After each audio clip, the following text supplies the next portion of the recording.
financiera, cómo podemos mejorar y cómo podemos trabajar en aquellas cosas que nos traen preocupación. Porque cuando hay una deuda, hay ansiedad, hay miedo, hay preocupación y eso se transmite a la gente que está a nuestro alrededor. Así que la mejor forma es afrontar esos problemas y por eso hoy nosotros tenemos nuestro segmento en el cual hablaremos de cómo renegociar las deudas. David Guerrón está con nosotros, él es especialista contable, así que David, bienvenido al programa y tú hoy vas a ser nuestro angelito financiero. Hola Ivis, hola Karina, mucho gusto.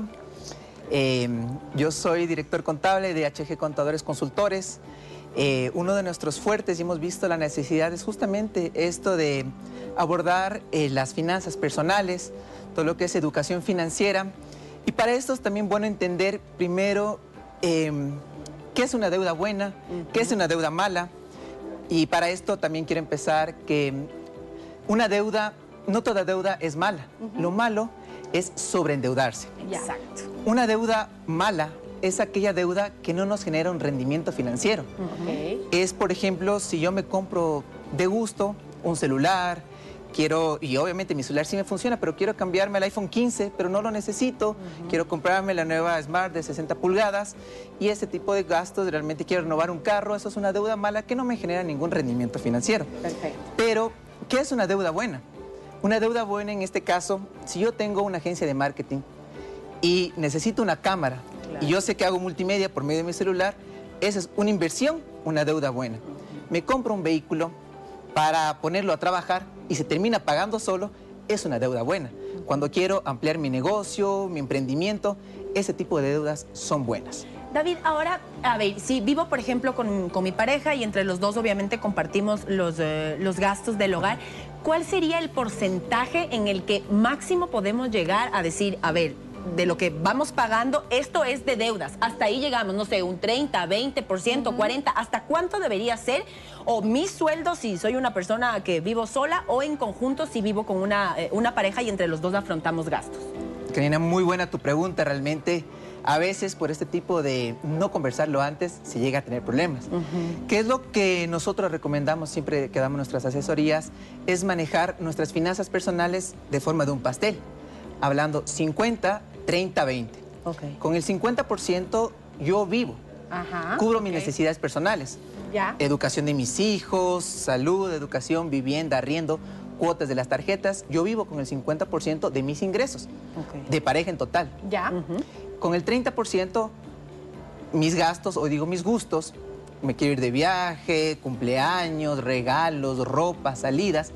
Y con el 20% debemos destinarlo para el ahorro con un objetivo, no ahorrar por ahorrar, un ahorro para la inversión.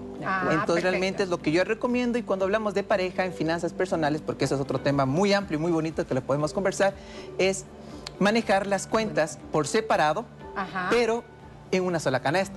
¿Qué pasa si, por ejemplo, tengo un sueldo yo de $500, pero mi esposa tiene un sueldo de $3,000? ¿Quién gana más? Realmente en esos casos es un poco complicado, pero mi recomendación es las dos cuentas, me depositan mi sueldo en mi cuenta de ahorros, a mi esposa en su cuenta de ahorros, y los dos tenemos una sola cuenta común, de la cual primero destinamos ese 20% para la inversión y de ahí destinamos del fondo común para los pagos, 50, 30, 20.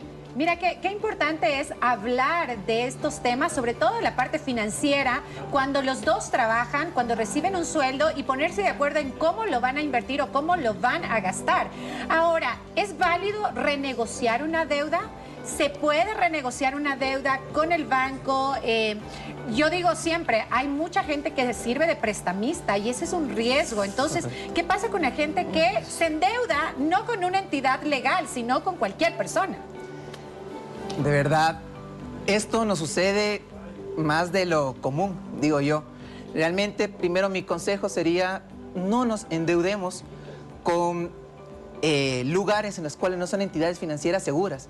Porque después, lamentablemente, nos metemos en serios problemas. No solamente mi vida, sino la de mi familia también termina corriendo riesgo. Entonces, yo siempre les digo a todos mis amigos, mis clientes, siempre que lo queramos hacer, en lugares que sean debidamente avalados por la super de bancos, la super de compañías, entidades reguladoras que realmente sé que dónde puedo pagar. Entonces, sí. David, hay mucha gente que dice, ay, Dios mío, tengo tantas deudas chiquitas, una por acá, otra por acá, otra por acá. ¿Es mejor ir a hacer un préstamo en el banco que sea grande, pueda pagar todo y después solamente tenga que pagar al banco? ¿Esto es aconsejable o no? En estos casos, bueno, primero, ¿es recomendable refinanciar una deuda? Sí es recomendable cuando yo primero debo hacer mi presupuesto familiar, total de mis ingresos y total de mis gastos. Cuando yo veo que realmente se me salió de las manos y mis gastos son mayores que mis ingresos, ahí sí es recomendable refinanciar la deuda. Por ejemplo, si yo pago cuotas mensuales de 500 y ya no me da más. No. Claro. Por 3 años, por ejemplo, cuotas mensuales de 500.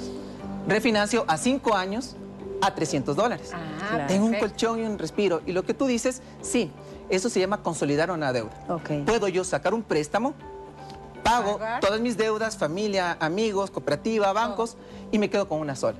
¿Y qué es lo que yo siempre recomiendo en estos casos? ¿Cuál deuda debo empezar a pagar primero? Primero empiezo a pagar las deudas que me generan un mayor interés. Ajá. Ok. Si tengo una Perfecto. deuda que tiene un 16%, la otra tiene un 8%, ok.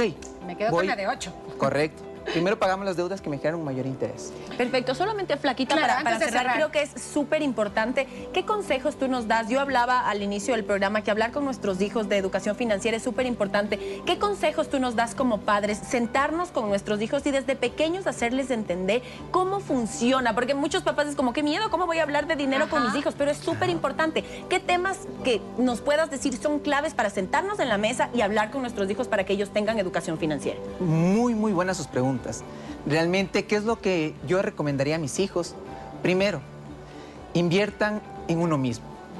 El conocimiento es poder. Educación. Sí. La educación Educación. financiera, desde niños, tienen que saber que el ahorro es importante, que yo debo aprender a vivir por debajo de mis posibilidades. No me puedo dar una vida que no tengo, que si recibe de mesada $5 semanales y al mes son 20, le debemos enseñar a nuestros hijos que de esos $20, por lo menos el 20%, si no es más, Debe debe quedarse. quedarse. También, ¿qué es lo que yo les recomendaría? Nosotros somos el promedio de las 5 personas con las cuales nos rodeamos. Rodéate de 5 amiguitos, 5 amiguitas, las cuales te ayuden a crecer. Segundo, tercero, la magia del interés compuesto. ¿Qué quiere decir esto? Que mientras yo no estoy haciendo nada, el dinero empieza a trabajar para mí. Ay, sí. Que empiecen no a ahorrar por ahorrar, sino empiecen a invertir. Y hay muchísimas maneras. Les Ay, digo, tenemos que tratar ese tema. ¿En qué se Ay, tiene que sí, invertir? ¿En qué se sí, tiene que invertir? Porque Y uno no sabes sabe. qué, Cari, hay un tema importantísimo que es no cortar las alas de los niños cuando quieren emprender un negocio. ¿Por qué les decimos no, todavía no, concéntrate en esto cuando tienen esa necesidad Esa llamita o por esa dentro. llamita por dentro de Correcto. empezar a invertir? Entonces, gracias David de verdad por todos estos consejos. Estire sus pies hasta donde le dan las sábanas. Como nos está enseñando, no quiera gastar más de lo que gana porque va a tener unas deudas que no las va a poder pagar. Así que David, gracias por esa educación financiera.